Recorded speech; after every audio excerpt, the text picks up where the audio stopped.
तो कंटिन्यू मेरा हीमोग्लोबिन जो है डाउन जाता जा रहा था। ट्रांसफ्यूजन की भी ज़रूरत पड़ सकती है। मैंने जो लिया और मुझे लगता है कि ये मेरे लिए काम किया है, HB का जो मेरा HB बढ़ाने के लिए काम।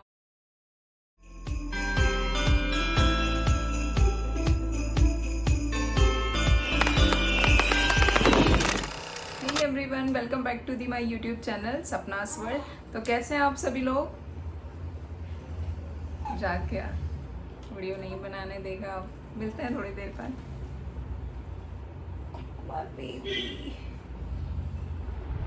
सो एवरीवन, हमारा आज का ब्लॉग होने वाला है मेरी प्रेगनेंसी से रिलेटेड ही मैं वीडियो शेयर कर रही हूँ और होपफुली आप सभी प्रेग्नेंट मॉम के लिए ये बहुत ज़्यादा हेल्पफुल रहने वाली है ये वीडियो। ठीक है, तो इसी से रिलेटेड मतलब ये बहुत ज़्यादा एक बहुत बड़ी प्रॉब्लम है प्रेगनेंसी के टाइम पे, जो ऑलमोस्ट हर फीमेल में देखने को मिलती है। और 99% केसेस में ये वाली प्रॉब्लम जो है हर फीमेल्स में देखने को मिलती है। तो इसलिए इस पे वीडियो लाना मतलब मेरे को बहुत सही लगा कि मैंने किस तरीके से इस प्रॉब्लम के साथ भी डील किया है। ठीक है, तो आज जिस वीडियो पे हम बात करने वाले हैं कि प्रेगनेंसी में जो है जो मैं बात कर रही हूँ कि सबसे मेजर प्रॉब्लम जो देखने को मिलती है वो होती है हमारा हीमोग्लोबिन जो है वो लो हो जाता है, मतलब एनीमिया वाली कंडीशन देखने को मिलती है। ठीक है, हीमोग्लोबिन जो है आपका लो होता रहता है। तो उससे रिलेटेड आज हम बात करेंगे।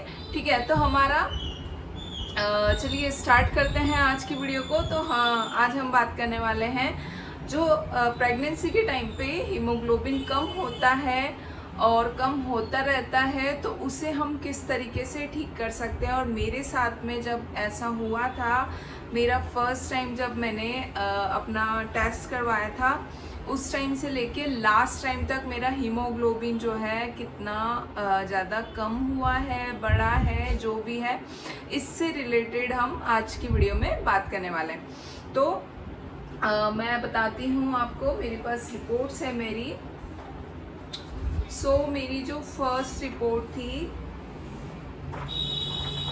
ठीक है, मेरी फर्स्ट रिपोर्ट थी ये 16 दिसंबर की रिपोर्ट थी। ठीक है, तो इसमें मैंने फर्स्ट टाइम जो टेस्ट कराया था तो मेरा HB आप देख सकते हैं 9.9 था। ठीक है, उस टाइम पे मेरा HB 9.9 था।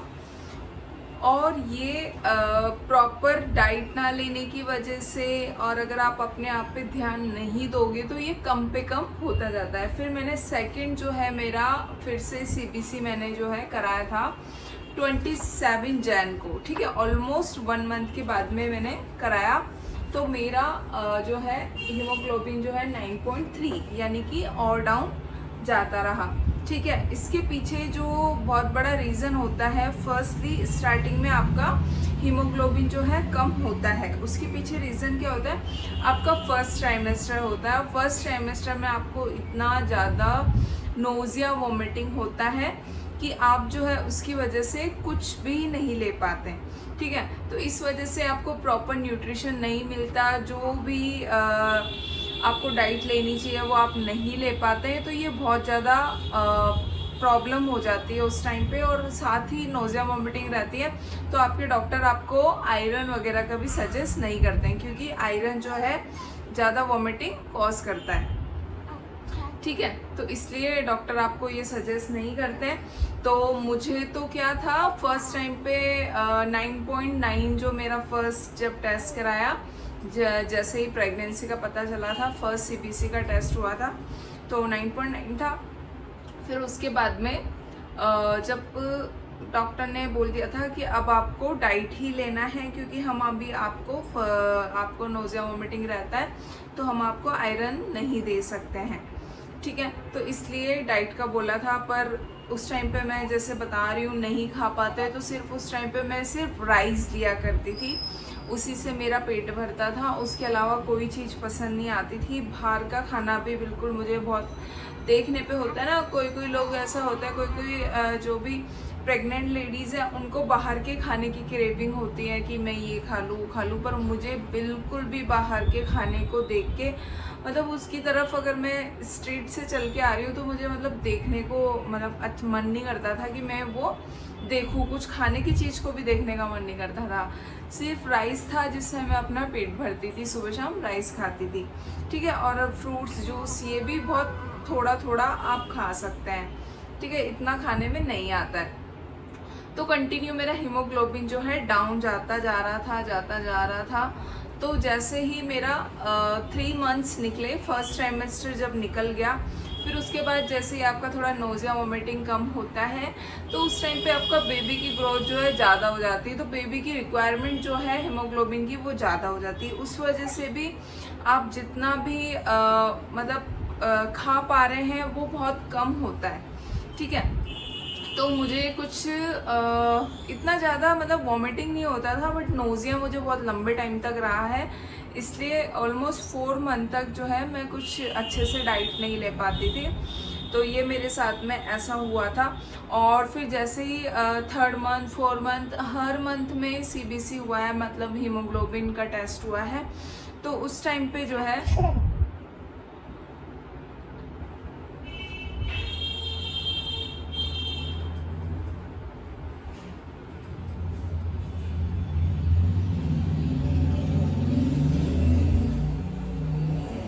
उस टाइम पे भी जो है कुछ ही धीरे धीरे आप खा सकते हैं। और मुझे तो फर्स्ट ट्राइमेस्टर निकल गया था, फिर भी डॉक्टर ने आयरन सजेस्ट नहीं किया था, क्योंकि मुझे नोज़िया अभी तक भी मतलब 4 मंथ और 4.5 मंथ तक भी नोज़िया था, इसलिए, ठीक है। फिर उसके बाद ये टाइम भी निकलता गया और मुझे 2nd ट्राइमेस्टर तक भी मेरा हीमोग्लोबिन जो है बहुत कम जाता जा रहा था।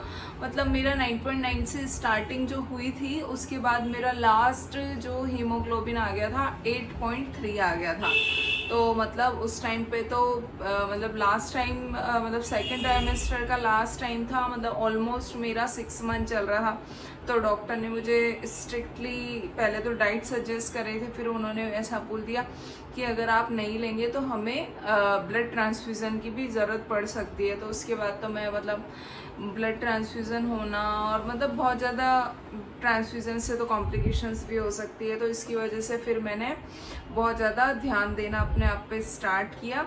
और उसके बाद जो मैंने डाइट ली, वो डाइट मैं आपको बताती हूँ कि मैंने किस तरीके से जो है अपना हीमोग्लोबिन जो है बढ़ा लिया था, ठीक है। मैंने तो सबसे पहले स्टार्ट किया, सबसे बेस्ट थिंग मेरे साथ ये हुई कि मतलब मेरी प्रेगनेंसी के टाइम पे क्या था, समर था, इसलिए मैं बहुत ज़्यादा मतलब कुछ भी जो भी चीज़ है जैसे लिक्विड हो गया, जूसेस वगैरह, तो इनका इंटेक मेरे साथ अच्छे से हो पाया।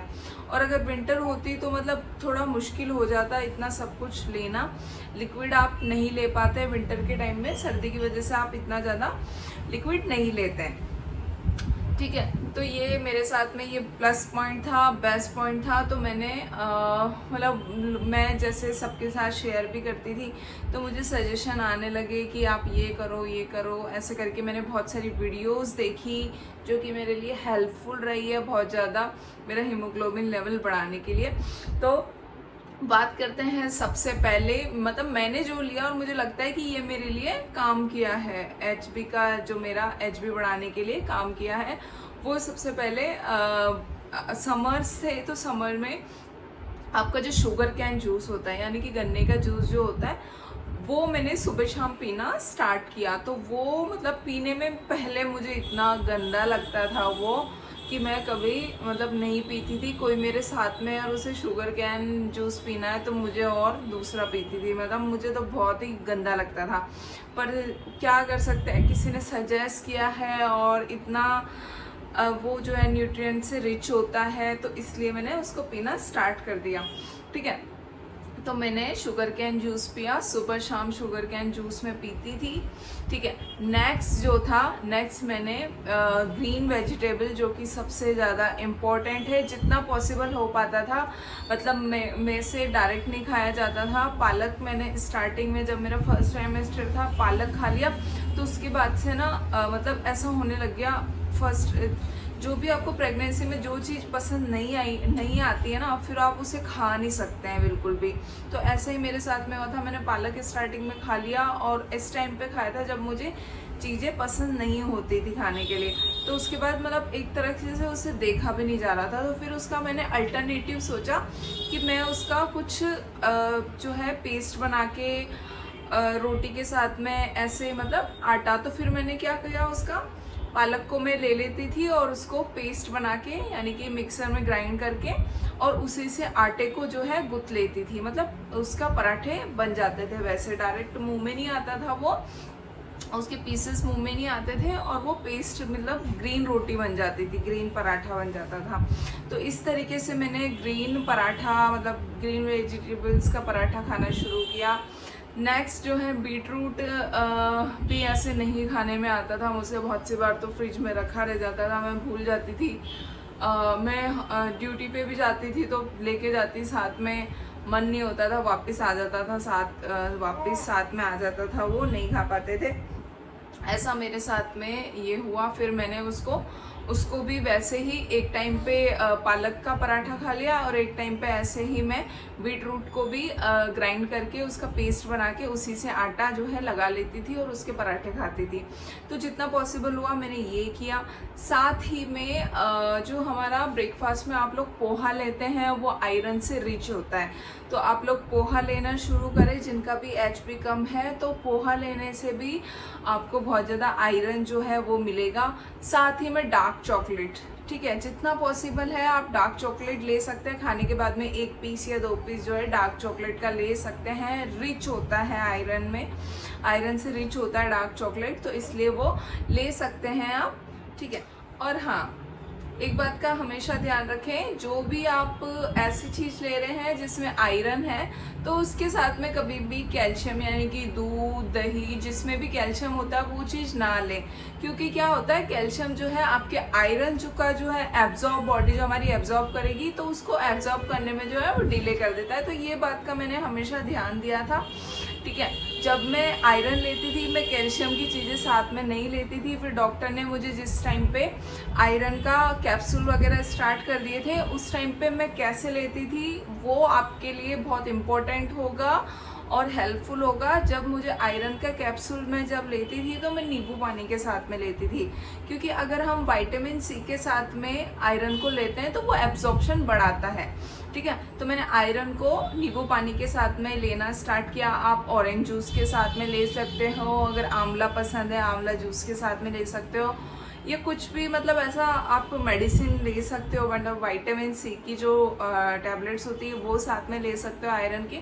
मतलब आपको जितना पॉसिबल है आपको जो है विटामिन सी के साथ में अगर आप आयरन को लेंगे तो वो बहुत जल्दी आपके एचपी को बढ़ाएगा। और कैल्शियम तो आपको अवॉइड करना है आयरन के साथ में, ठीक है। तो मैं मतलब ऐसा होता था कि मुझे उस टाइम पे आयरन बढ़ाने पे फोकस था मेरा, तो मैंने एक बार के लिए कैल्शियम अपना स्किप कर दिया था, यानी कि 2 दिन में 2 बार आयरन लेना होता था, तो मैं दूध भी नहीं पीती थी। ये ऐसी कंडीशन आ गई थी, तो मैंने सोचा पहले मैं आयरन बढ़ाने पे फोकस करती हूँ ताकि मुझे और ये ब्लड ट्रांसफ्यूज़न वगैरह की तो ज़रूरत ना पड़े, फिर उसके बाद कैल्शियम बढ़ा लेंगे, ठीक है। तो फिर मेरा मतलब 8 मंथ पे जाके मेरा हीमोग्लोबिन जो है बिल्कुल ठीक हो गया था, वो 11 हो गया था, 8 से 11 just because of this diet, ठीक है। जो मैंने डाइट आपको बताई है इस डाइट के थ्रू ही मैंने अपना जो 8 मेरा हीमोग्लोबिन रह गया था उससे मैंने अपना हीमोग्लोबिन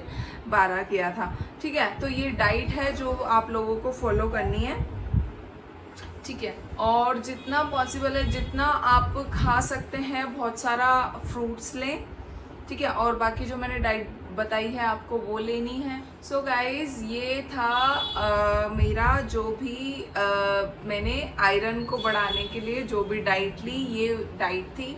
तो आप लोग भी जो है आपके अकॉर्डिंग इसे फॉलो कर सकते हैं। और जितना ज़्यादा आप और इसको जैसे मैंने तो इतना सब कुछ लिया, आप और कुछ भी जैसे फ्रूट्स वगैरह ये सब कुछ लेना चाहते हैं तो वो ले सकते हैं। जितना ज़्यादा पॉसिबल हो सकता है वो खा सकते हैं, थोड़ा थोड़ा करके खाओ अगर आपको जो है एकदम से नहीं खाने में आता, तो थोड़ा थोड़ा करके आप इसको खा सकते हैं। सो गाइस, ये था मेरा जो HB को मैंने किस तरीके से इंक्रीज़ किया, उसके लिए डाइट थी जो मैंने आप लोगों के साथ में शेयर करी।